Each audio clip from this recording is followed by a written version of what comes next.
فرعون کے ڈوب کر مرنے کے بعد سمندر نے اس کی لاش کو اللہ کے حکم سے باہر پھینک دیا، جبکہ باقی لشکر کا کوئی نام و نشان نہ ملا۔ یہ واقعہ آج سے 3500 سال پہلے پیش آیا تھا۔ مصریوں میں سے کسی نے ساحل پر پڑی اس کی لاش پہچان کر اہل دربار کو بتایا۔ فرعون کی لاش کو محل پہنچایا گیا۔ درباریوں نے مسالہ لگا کر اسے پوری شان اور احترام سے تابوت میں رکھ کر محفوظ کر لیا۔ حنوط کرنے کے عمل کے دوران ایک غلطی ہو گئی تھی۔ فرعون جس سمندر میں ڈوب کر مرا تھا اور مرنے کے بعد کچھ عرصے تک پانی میں رہنے کی وجہ سے اس کے جسم پر سمندری نمکیات کی ایک تہ جمی رہ گئی تھی۔ مصریوں نے اس کی لاش میں نمکیات کی وہ تہ اسی طرح رہنے دی اور اسے اسی طرح حنوط کر دیا۔ وقت گزرتا گیا، زمین اور آسمان نے بہت سے انقلاب دیکھے جن کی گرد کے نیچے سب کچھ چھپ گیا، یہاں تک کہ فرعون کی حنوط شدہ لاش بھی زمین کی تہوں میں چھپ گئی۔ ان کے نام صرف کتابوں، ان کی تعمیرات اور لوگوں کے ذہنوں میں رہ گئے۔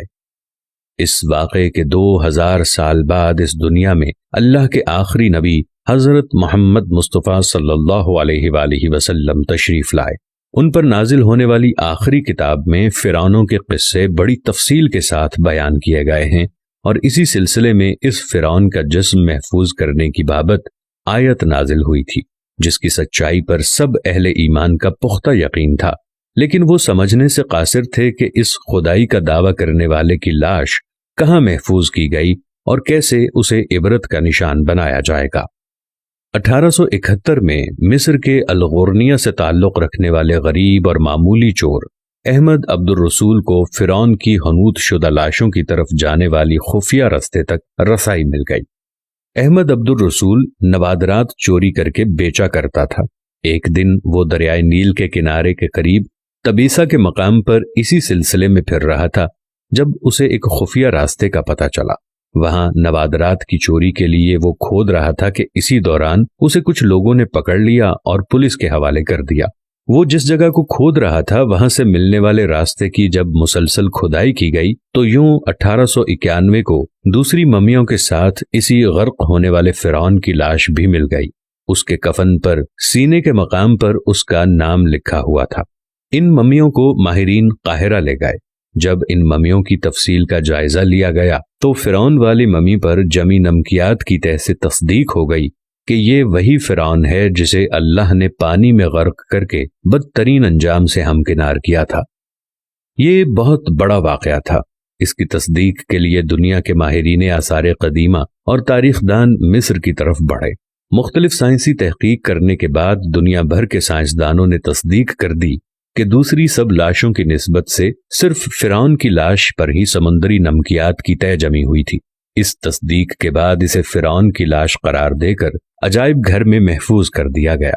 1982 میں فرعون کی ممی خراب ہونے لگی تو اس وقت کی مصری حکومت نے فرانس کی حکومت کو درخواست کی کہ فرعون کی ممی کو خراب ہونے سے بچایا جائے، نیز جدید سائنسی ذرائع سے اس کی موت کی وجہ بھی معلوم کی جائے۔ چنانچہ مصری اور فرانسیسی حکومت نے مل کر فرانس لے جانے کا انتظام کیا۔ جب فرعون کی لاش کو فرانس پہنچایا گیا تو ایئرپورٹ پر اس دور کے فرانسیسی صدر بذات خود حکومت کے اعلیٰ عہدیداران، تمام وزراء اور فوج کے افسران کے ساتھ استقبال کے لیے موجود تھے۔ فرعون کی لاش کا استقبال کسی عظیم زندہ بادشاہ کی طرح کیا گیا۔ فوجی دستوں نے سلامی دی۔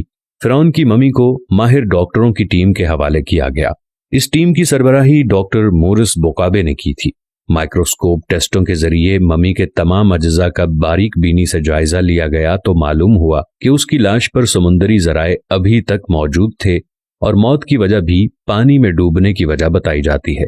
ایک بادشاہ کی موت پانی میں ڈوبنے کی وجہ سے ہو، یہ ڈاکٹر مورس کے لیے حیرت کی بات تھی۔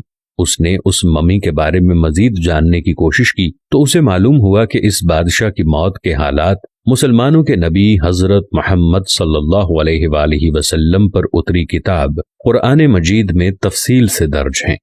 اسے علم تھا کہ جہاں سے اسے یہ لاش ملی ہے وہ اسلامی ملک ہے، چنانچہ تجسس کے ہاتھوں مجبور ہو کر وہ مصر پہنچا۔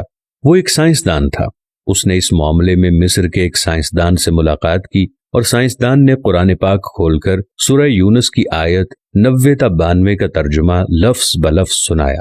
فرعون کا خدائی دعویٰ کرنا، اس کا پانی میں ڈوب کر مرنا اور پھر پانی سے نکال کر اس کی لاش کا حنوط ہو جانا، اور پھر دوبارہ لاش کا ملنا، اور پھر اس کی لاش کو جدید سائنسی دور میں دوبارہ محفوظ کیا جانا، سب کا اشارہ ایک جانب تھا اور بہت واضح اشارہ تھا: تجھے بعد میں آنے والوں کے لیے عبرت کا نشان بنا دوں گا۔